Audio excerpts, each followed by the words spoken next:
Tecnologia. O futuro é agora. Eu sou Jéssica Marcelo e hoje, no Elas Sim, nós vamos receber Lilian Ribeiro, que é uma tecnóloga em segurança da informação. E ela vai nos ajudar a enveredar por esse mundo da tecnologia. Porque você está no Elas Sim, porque a mulher negra pode tudo o que ela quiser. E Lilian, para a gente começar a nossa conversa com a bola lá no alto, eu gostaria de saber, antes de mais nada, qual foi a importância da educação na sua trajetória? Perfeito. A educação na minha trajetória, ela foi mais do que importante, justamente porque eu vim de escola pública e nesse caminho eu ouvi, infelizmente, alguém falar para mim que eu não poderia chegar a uma determinada instituição. E eu acreditei, né? Que eu não conseguiria entrar nessa instituição, então nem prestei, gente. Eu não passei porque eu nunca nem prestei. Então não dá nem pra falar que eu não passei. Eu não prestei, não tentei passar. E daí eu segui para outra carreira, e aí fui continuar a estudar. Aí chegou o filho, dei uma interrompida nas informações de estudos, e durante um bom tempo. Mas em 2017, eu resolvi voltar para a tecnologia. Só que aí começou uma estruturação para que isso acontecesse, né? Para a vida financeira, a organizar o financeiro, porque eu vim da área de vendas, então a gente ganha muito dinheiro nessa área. Então, por isso mesmo, transformar a carreira foi bem difícil. E aí eu fui meio que desistindo, né? Por questões financeiras, questões de tempo, porque vendedora realmente não tem vida, tá, gente? É real quando fala isso. Porque eu trabalhava 12, 16 horas por dia.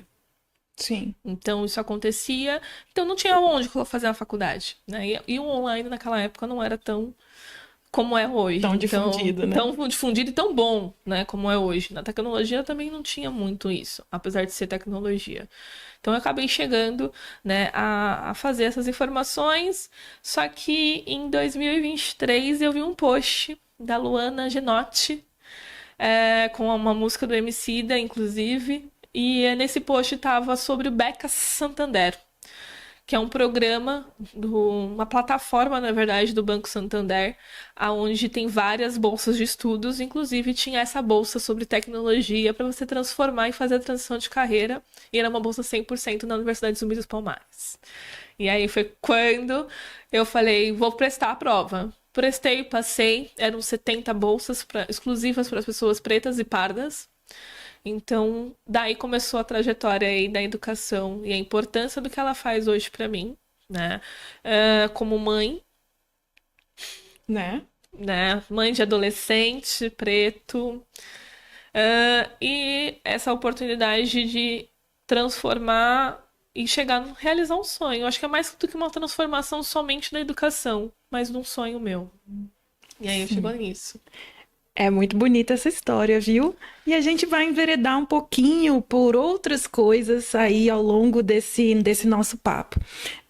Bom, a carreira em tecnologia, até o presente momento, né? Porque nós gostamos de fazer coisas que o povo diz que a gente que é impossível, né?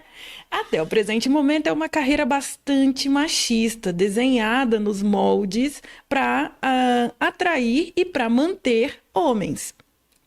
E qual seria, assim, o papel de nós, mulheres, principalmente nós, mulheres pretas, de entrarmos nesse mercado? Por que é tão importante que estejamos nesse lugar também? É importantíssimo por vários motivos. Eu, na área de segurança da informação, a gente vai fazer segurança dos dados, de todas as informações daquelas pessoas. Então, assim, a minha visão da mulher preta, da mulher e da mulher preta, principalmente, é imprescindível porque no meu ambiente hoje de trabalho, eu vejo algumas e eu vejo hoje o esforço que a minha empresa faz para ter mais mulheres, tanto no cargo de gestão quanto mulheres negras, né, dentro da corporação como um todo. Só que a importância da gente estar para a gente conseguir fazer a parte da fala, né, ter o dom da fala sobre isso. A tecnologia é um ambiente que se paga muito bem. Não dá para dizer que não. Ou seja, isso também é importante. A importância vem também aí no financeiro, principalmente para a oportunidade de a gente conseguir realizar sonhos materiais, porque a gente também tem sonhos materiais. Você quer viajar, não sei o que mais, quer fazer um inglês, continuar também os seus estudos sobre isso, né? A tecnologia ela nos traz possibilidades para as mulheres, principalmente mães, porque ela possibilita o home office. Então, pra gente que tem filho, a gente consegue lidar melhor com Tá mais isso, presente, tá mais né? presente pro filho. Eu não digo durante a faculdade, né? Porque não tem como durante a faculdade tá tão presente assim, porque ela é um pouquinho pesada nesse sentido.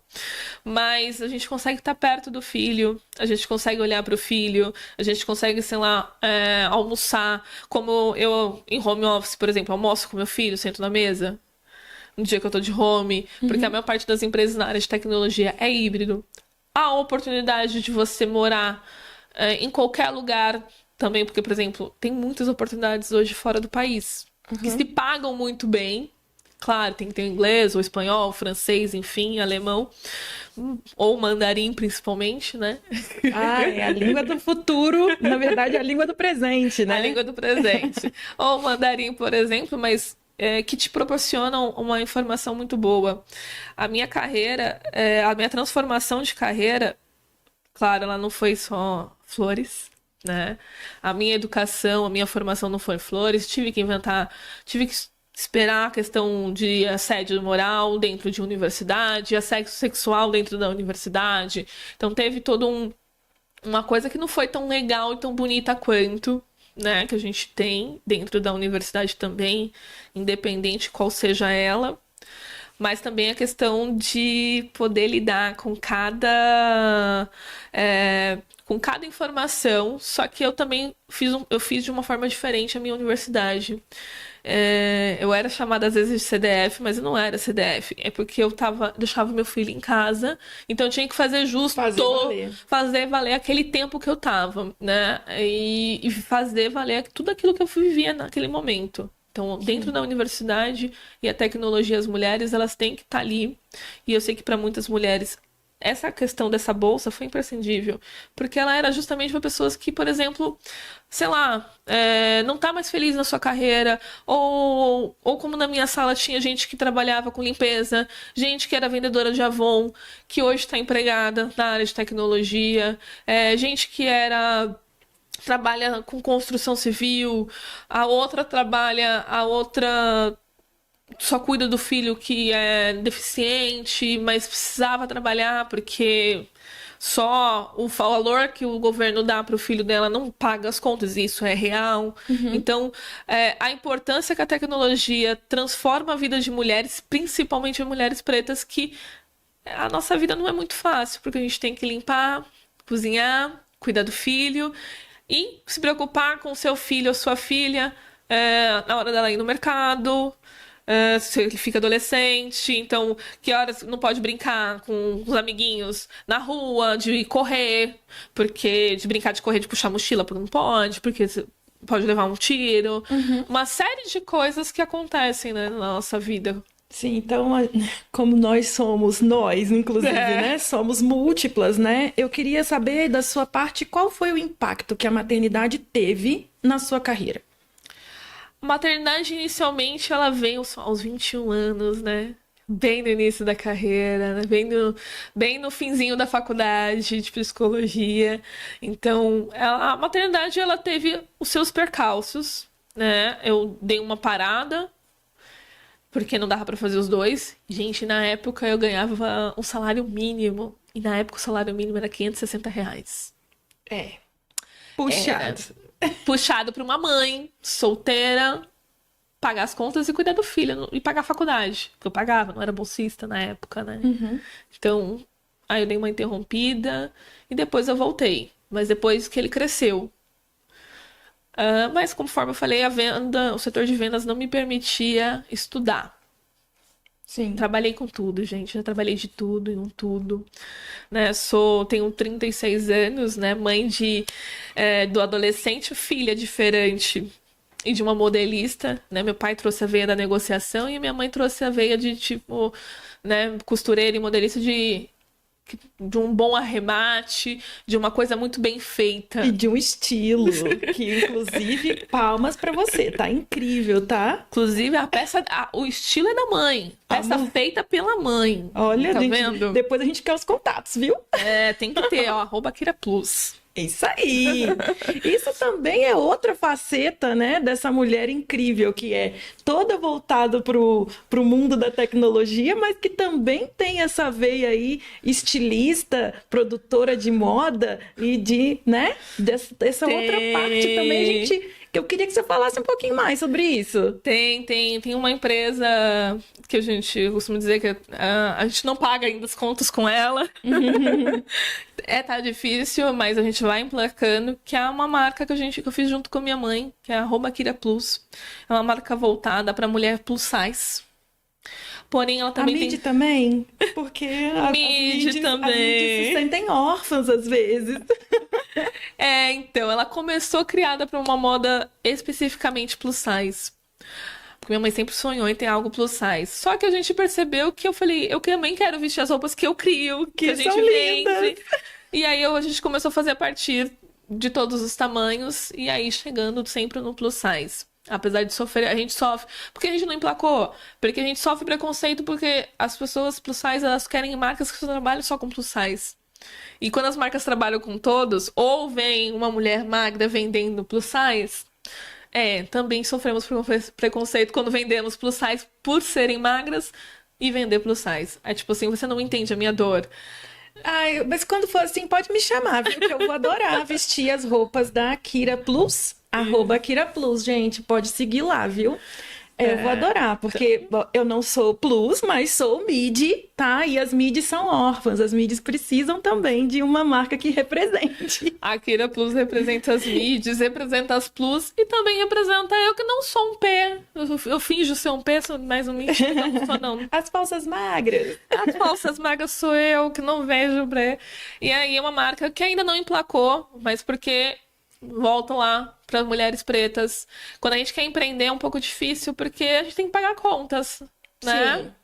Só que a gente não tem dinheiro para investir. Quando você tem dinheiro para investir é diferente. Aí você consegue investir e fazer o processo. Mas quando você não tem, e você tira um pouquinho do que aquilo que você poderia fazer uma reserva de emergência e você não faz, se torna um pouquinho moroso, que você tem que vender, tem que trabalhar, mas tem que pagar as contas e não dá muito certo. Mas em breve, com certeza, vamos emplacar aí essa informação. A Mamis, ela é formidável no que faz. Não é porque é minha mãe, mas ela é imprescindível, ela é belíssima e capacitada. Eu acho que nós, mulheres negras, já viemos de fábrica com o nosso software de educação financeira, né? Tipo, já nasce com isso. Então, reserva de emergência, esse linguajar não é nada estranho para nós. Para nós não é. Trabalhar como quituteiras ou com qualquer outra arte, né? A gente vê, assim, a arte vestida em você é muito legal, né? Quando a gente faz assim, ó, a gente teve essa transição de carreira, mas agora a gente tem múltiplas carreiras acontecendo concomitantemente, uma viabilizando a outra.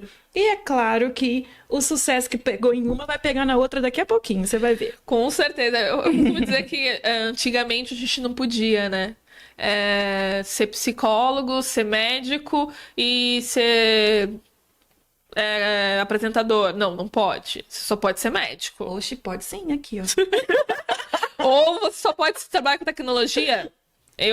Apesar de você falou do estilo, eu sofria muito na primeira universidade que eu fui presencial. Eu era a única mulher. Eu era a única mulher dentro da sala. Não aqui, não na Zumbi dos Palmares, mas na outra universidade que eu fiz, quando eu iniciei a parte de tentar transformar a carreira, mas não deu também porque era presencial e o horário, eu nunca chegava no horário, eu ia pegar DP. Eu era a única mulher e todo mundo ficava assim, você tem tecnologia mesmo?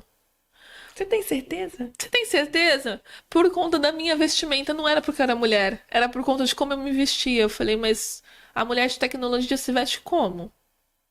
Ah, você é hétero. Você é gay, né? Mas não, sou hétero. Mas são tantas camadas de preconceito nessas falas, né? Meu Deus! Eu sou hétero. É muito comum, na verdade, né, essa questão do preconceito em mulheres em áreas de exata, áreas tecnológicas. É muito frequente as pessoas com o mesmo discurso dizendo: olha, isso aqui não é possível para você, não. Seu lugar é aquele outro ali. E, assim, eu acho que colocar as pessoas em caixinhas é um erro. Para falar de uma maneira delicada, minimamente é um erro, tá? Mas a gente vai aí vivendo nossa vida e provando através dos nossos, né, das nossas vitórias, dos nossos louros, a gente vai provando que quando essas pessoas dizem que a gente não é capaz de chegar em determinados lugares, muitas das vezes funciona até como combustível, né? Ah, funciona. Porque quando falaram pra mim, você não consegue, porque você não tem base. Eu também achava que eu não conseguia, eu acabei acreditando que eu não conseguia, porque eu estudei em escola pública. E a gente não teve base de matemática. Eu não tinha, como muitos amigos meus tiveram, cursinho, ou pais, ou professores ou tias que tinham o dom da matemática e puderam ensinar. Os meus pais são semi-analfabetos. Uhum. Minha mãe terminou o ensino fundamental quando eu tava com 16 anos. Né? Ela ainda nem terminou o ensino médio dela, mas ela é excelente em matemática, o forte dela, porque ela é modelista, tem que fazer muito Muito cálculo cálculo, né? e faz cálculo de cabeça. Fala, olha, esse dom aí eu não tive, poderia. Né? Mas a gente conseguia, a questão da matemática era um prescindível. E aí eu digo para todos que querem, para todas as mulheres, para todos que querem fazer tecnologia, tem áreas que não são tão matemáticas. Vai ter matemática na faculdade? Vai ter estatística na faculdade? Sim. Até na psicologia tem. Então, não vai fazer diferença. E em algum momento você vai ter matemática na sua vida na faculdade. Mas que isso não vai te impedir de fazer. Porque eu fiz vários testes de vocacionais e nenhum deles dava que eu era para a área da tecnologia. E hoje eu estou na área de tecnologia. Então, nem sempre isso é real e é verdade. Se você tem vontade, dá para encarar e dá para dar certo. E aí você chegou num lugar também, essa questão do teste vocacional, até que ponto existe a influência de quem está aplicando, né? Porque o preconceito mora nas pessoas. Ele não mora no teste, ele mora nas pessoas. Mas o teste precisa ser interpretado por um ser humano. Sim. E é claro que esse ser humano vai colocar todas as percepções que ele tem nesse resultado. Então, às vezes principalmente para você, menina, para você, garoto, jovem, que está aí em casa, que acha assim, olha, eu não vou conseguir. Pense bem. Porque aqui você tem exemplos de mulheres incríveis mostrando que é possível, sim, né? Inclusive, a multiplicidade de carreiras. Não é apenas estar na carreira da tecnologia. É também ser múltiplo nas carreiras. Múltiplo. Porque assim, a questão da tecnologia para mim, por exemplo, eu sou da tecnologia, sou de cibersegurança. Né? Então, a cibersegurança é o que tá na moda, né? Dados e cibersegurança, né? Eu costumo dizer assim, não fiz porque tava na moda. Eu sempre sonhei a área de perícia forense e a área de cibersegurança. Antes de falarem na área de cibersegurança, porque eu queria o por trás. Eu queria saber como que invadiam o sistema e como que chegavam a invadir tal sistema. Quais são as falhas que estavam antes dele chegar na primeira camada, qual era a falha da segunda camada, qual era da terceira camada e como ele chegou a entrar e pegar todos os dados e roubar aqueles dados. Então, o por trás dessa coisa toda é o que sempre me motivou na área. Então, a área forense, a área de perícia, qualquer as áreas, porque a área de segurança da informação tem mais de 20 áreas para se trabalhar aí. É verdade. Eu trago aqui mulheres que são, assim, muito curiosas e são muito apaixonadas pelo que falam, pelo que fazem. Então, quando eu olho esses olhinhos aí, tipo, salpicando de felicidade de falar sobre uma coisa que, para muitas pessoas, é algo, assim, muito distante. É muito bonito de ver, viu? Por falar nisso, vamos falar um pouquinho do seu trabalho de conclusão de curso, que eu já fiquei sabendo que tem umas coisas aí muito interessantes. Tem sim. O meu trabalho de conclusão de curso é sobre racismo ambiental. E hoje está muito vigente dentro da cidade de São Paulo, né? Dentro do estado de São Paulo está acontecendo bastante racismo ambiental, né? E sim, né, sobre mudanças climáticas extremas. Então, tem sustentabilidade dentro do meu Tema que trabalho. eu adoro, diga-se de passagem, adoro. Tenho bastante. Esse é um estudo que começou com uma ideia, com um chamado, né, do Carlos Beltrão, que me chamou na hora que eu não. Eu falei, preciso trabalhar com tecnologia, preciso trabalhar com tecnologia, preciso entrar antes mesmo de chegar o meu estágio. E depois, 2 meses depois, o meu estágio chegou, o meu sim chegou. Demorou, o meu sim. Chegou nos 45 do segundo tempo, faltando quase um semestre só para acabar a faculdade. Mas chegou o meu sim. Então, não desistam do sim de vocês. E aí, o meu trabalho, ele fala sobre essa temática do racismo ambiental. Quem sofre com os nossos eventos climáticos extremos, com calor extremo, com frio extremo, com a chuva fora de época, ou o aumento da chuva, ou a diminuição da chuva, são as pessoas negras, que a maior parte, né?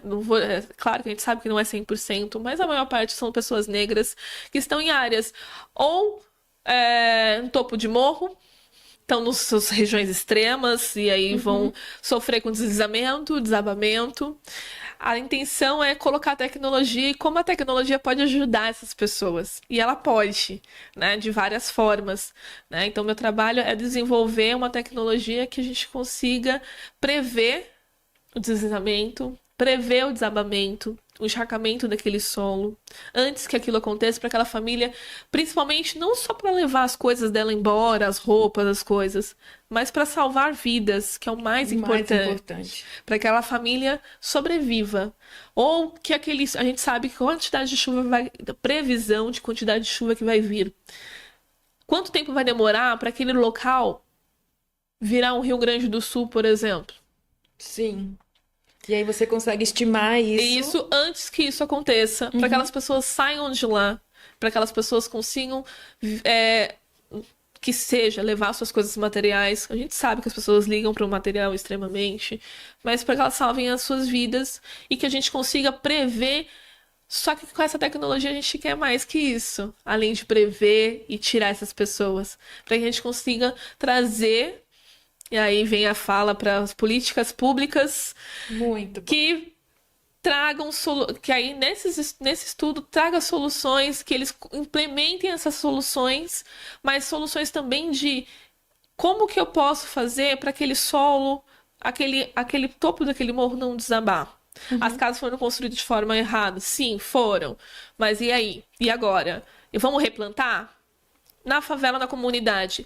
Por exemplo, houve um estudo em Heliópolis, Sim. em São Paulo, na cidade de São Paulo, aonde teve, e Paraisópolis também, aonde foi passado a quantidade de calor, a temperatura fora e a temperatura dentro de várias casas dentro dessas favelas. Das 2 maiores favelas de São Paulo. E aonde, por exemplo, aqui tá 30 graus lá fora, lá tá 35, 36 dentro de uma casa. Sim. Porque não tem vegetação, não tem método de dissipar. Não tem pra onde ir e não tem como. Ah, tem sim. Nossa, vou pôr uma árvore aqui. Não vou pôr um jatobá. Mas um telhado verde pode. Um telhado verde eu posso. Eu posso colocar uma plantinha ali. Ah, a famosa brincadeira assim. Vou pôr uma espada de São Jorge aqui, não tem problema, gente. Pôr um monte de espada de São Jorge aqui também faz diferença. É uma planta de baixa manutenção e que tem impacto na qualidade do ar. Isso, e aí a gente tem essa coisa toda, ou planta, também dentro desse estudo, a gente fala também sobre a questão de tecnologias, que a gente brinca que o agro usa muita tecnologia, e que muitas dessas tecnologias poderiam ser utilizadas para que a gente consiga minimizar, né, o impacto do que a gente fez hoje. Né, o que a gente faz hoje na natureza. E eu costumo dizer que se a pessoa que mora no Rio Grande do Sul, que a pessoa que mora em São Paulo, em Minas, acha que o que está acontecendo na Amazônia não vai incidir na vida dela, ela está muito enganada. E ela precisa entender que aquilo precisa ser salvo, mas também precisa ser salvo o bairro dela, a cidade dela, o momento, a rua dela, nas plantas que, para não cair a planta e não matar ninguém também na rua, a árvore, aquela coisa toda. É que os ecossistemas se comunicam, né? E nós, como seres humanos, nós fazemos parte dos ecossistemas. Então, se o ecossistema está desequilibrado, a tendência é que também os seres humanos que habitam naquele lugar sofram as consequências, né? Isso. É muito óbvio, mas às vezes o óbvio precisa ser dito, né? É. Justamente para repercutir em políticas públicas, que eu acho que é uma das coisas mais importantes quando a gente fala de sistema para adquirir dados, como o que você tem projetado aí no seu curso, né? No seu TCC. Eu acho que são imprescindíveis para a gente construir políticas públicas que realmente possam mudar a qualidade de vida das pessoas. Literalmente, e assim, que elas possam, assim, quando eu pensei no trabalho de conclusão, eu pensei em vários temas, e eu falei, eu quero temas que eu possa fazer algo para a sociedade. E que isso vira uma prática, que isso saia do papel de um livro, ou que eu só escrevi, ou que eu só redigi, e que isso se transforme para alguém. Então, a questão desse trabalho foi isso. Inclusive, a tentativa agora de entrada no mestrado, né? Tô tentando entrar no mestrado, tô no processo seletivo de mestrado, para continuar esse estudo, para continuar trabalhando com racismo ambiental, com tecnologia ESG. E eu costumo dizer que as pessoas pensam que racismo ambiental ou ESG ou sustentabilidade não dá dinheiro, pelo contrário, né? Eu conheço várias empresas que, pelo contrário, falam no ramo financeiro, Sim. que falam que ESG, sustentabilidade e clima, sim, são dinheiro, são créditos de carbono, por favor, gente. Vamos olhar para esse lado. Que dá para as empresas, para o poder público utilizar o crédito de carbono para sustentar todos os projetos que poderiam. Todo esse trabalho de conclusão de curso fala também, eu falo do crédito de carbono, porque como a forma fomentar, né? como fomentar financeiramente e manter de pé. Porque, por exemplo, não precisa usar dinheiro público, você pode fomentar com crédito de carbono. Sim, e eu acho que essa questão da sustentabilidade, a sustentabilidade financeira do projeto ecológico também é super importante, né? Para que isso se torne algo viável a longo prazo. É muito importante a gente falar sobre isso. Sim, com certeza. Então, a intenção do trabalho é mostrar de como ele pode ficar de pé, de como ele pode sustentar dentro desse âmbito, assim. Quando a gente fala sobre o que a gente gosta, o tempo passa voando, né? Então, assim, seu olhinho brilhando daí, o meu brilhando de cá, porque quando fala de meio ambiente, ai, fico toda felizinha. Bom, eu tive o prazer incrível, inenarrável de receber essa moça linda. Lilian, obrigada por ter aceito o nosso convite.